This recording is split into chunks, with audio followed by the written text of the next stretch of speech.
The moment Ned Stark was killed, Jon Snow was at the wall, already a sworn brother of the Night's Watch, bound by an oath he could never break. We all wanted him somewhere else. We all wanted him beside Robb, riding to avenge their father. So in this timeline, he never joins the Night's Watch at all. Jon never rides north with Uncle Benjen. He stays behind at Winterfell, just long enough for the world to shift beneath him. The night before Ned Stark leaves for King's Landing, he calls Jon into his solar alone and tells him the truth he has carried for 16 years. Jon is not his bastard son. He is the last living proof of Rhaegar Targaryen's bloodline, hidden under a false name to keep him alive in a kingdom that slaughtered every Targaryen it could find. Ned makes him swear to speak of it to no one until he returns. The next morning, Ned rides south, and Jon watches him go, carrying a secret heavier than anything he has ever held. Weeks pass. Ravens fly back and forth from King's Landing, each one more troubling than the last, until the one arrives that ends everything. Ned Stark is dead, executed before a crowd that expected mercy, on the word of a boy king who mistakes cruelty for strength. Winterfell falls into mourning, but it is Robb who must act. Bannermen gather at the gates, already speaking of war. Robb finds Jon in the Godswood and asks him to stand beside him, not as a bastard brother kept at the edge of the hall, but as blood. And it is there that Jon finally breaks his silence. He tells Robb what Ned confessed the night before he left. Not the whole truth, since Ned never finished explaining it, but enough. Enough for Robb to understand that his brother is not who the North believes him to be, and that their father died carrying a secret worth more than his own life. Robb does not ask for proof. He has never known Ned Stark to lie about anything that mattered, and this is the largest truth Ned has ever kept. He tells Jon to say nothing of it beyond the two of them. There is a war to survive first, and a secret like this could tear the North apart before a single sword is drawn against the Lannisters. Jon agrees, and for the first time since the Raven came, the brothers stand together with something the rest of Winterfell does not yet know. The army marches south under Robb's banner, and this time Jon rides at the head of it, not buried under a wall hundreds of miles away. At the crossing of the Green Fork, Walder Frey demands his price for passage, extracting a marriage pact from Robb before he will open the way. Jon watches the old lord's eyes linger on him a beat too long, and understands, even without being told, exactly what Frey would ask for if he knew what Jon really was. Fortune turns in their favor soon after. Robb splits his forces and wins a stunning victory in the Whispering Wood, capturing Jaime Lannister himself, before pressing the advantage at Riverrun and shattering the Western army stationed there. Tywin Lannister slips free of the trap and retreats toward Harrenhal, bloodied and furious, his campaign in ruins.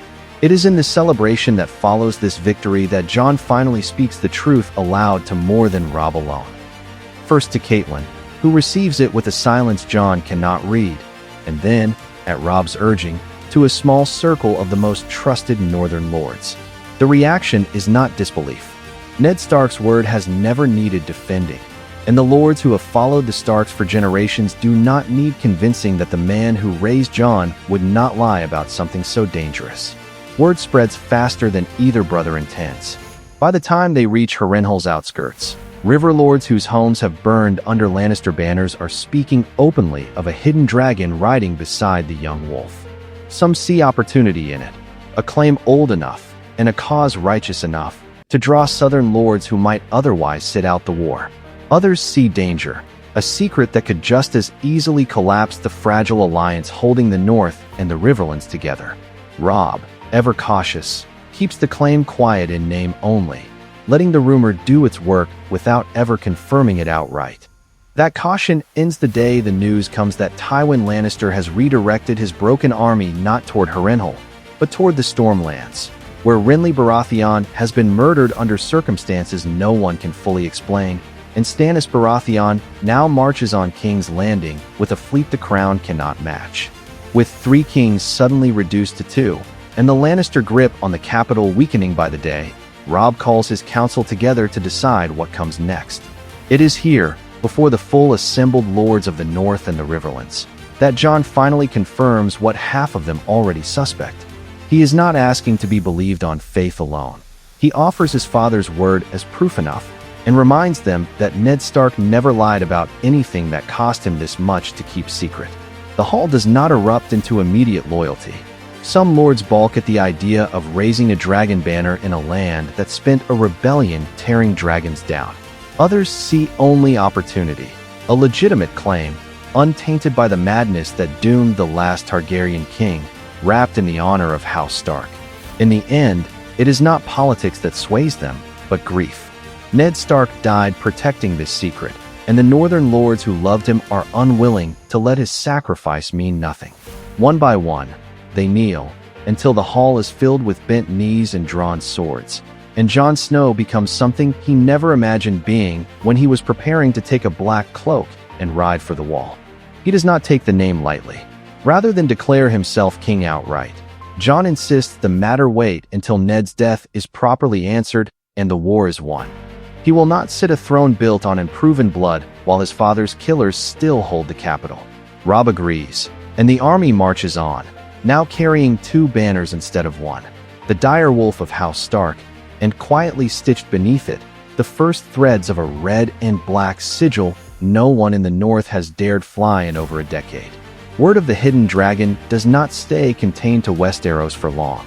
Across the narrow sea, whispers reach the free cities that a boy bearing Targaryen blood has risen in the north, fighting not for conquest, but for his father's memory. The rumor eventually finds its way to Daenerys Targaryen, then newly widowed and adrift with the remnants of her husband's Khalasar, uncertain whether she has any claim left to press at all. She does not act on the rumor immediately. A claim from a stranger across an ocean means little without proof, but she remembers it, and begins asking her own questions about who this Stark-raised nephew might actually be. Back in the Riverlands, the war grinds forward. With Tywin retreating and Stannis consumed by his own campaign against King's Landing, Robb and Jon turn their combined strength toward retaking the last Lannister-held river castles, clearing them one by one with the help of riverlords eager to fight for a cause that finally feels like more than survival. It is during one of these campaigns, at a besieged crossing near the Trident, that Jon leads men into battle for the first time, not as a lord's bastard son fighting for his brother's cause, but as the banner the men are actually rallying behind. The victory is costly, but decisive, and by the time the last Lannister garrison surrenders, word of the White Dragon and the young wolf fighting side by side has spread through every river castle from the Twins to the God's Eye. Stannis, having taken King's Landing in the chaos following Tywin's retreat, sends word north demanding the North's submission, denouncing Jon's claim as a fraud built on a Stark's dying word and nothing more. Robb refuses him outright, and the war that was once about avenging Ned Stark becomes something larger, a contest not just for the North's independence, but for the throne itself. It is a war neither Robb nor Jon can win with northern and river swords alone, and both know it.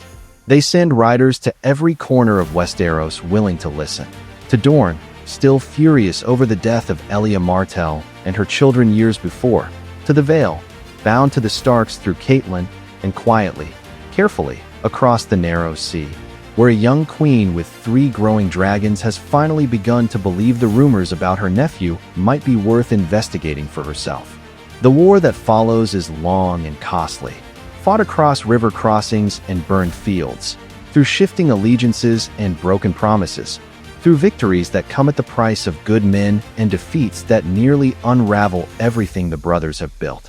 But through all of it, the two of them never stop fighting side by side, not as a king and his subject, not as a claim and its champion, but as the 2 sons of Eddard Stark, doing exactly what everyone watching from the beginning always wanted them to do. When Daenerys finally does cross the narrow sea, bringing her dragons and what remains of her Khalasar to Westeros, she finds not a rival to her claim, but a nephew raised by the most honorable man the 7 Kingdoms has known, fighting a war he never asked for reasons she recognizes immediately as her own. What could have been a contest between 2 Targaryen claims instead becomes an alliance neither side expected, forged not through politics, but through the shared memory of a man neither of them ever met, yet who shaped both of their fates completely. The final battle for the capital is fought beneath banners of wolf and dragon flying together, the kind of army King's Landing has not seen approach its walls in over a decade. Stannis Baratheon, isolated and outnumbered, refuses every offer of surrender until the very end, falling on the field the same way he lived, unwilling to bend for any man. When the gates finally open, Jon walks the length of the throne room alone, past a chair built from 1,000 swords, carrying the weight of a secret his father died protecting and a war fought to honor it. He does not rush to sit it.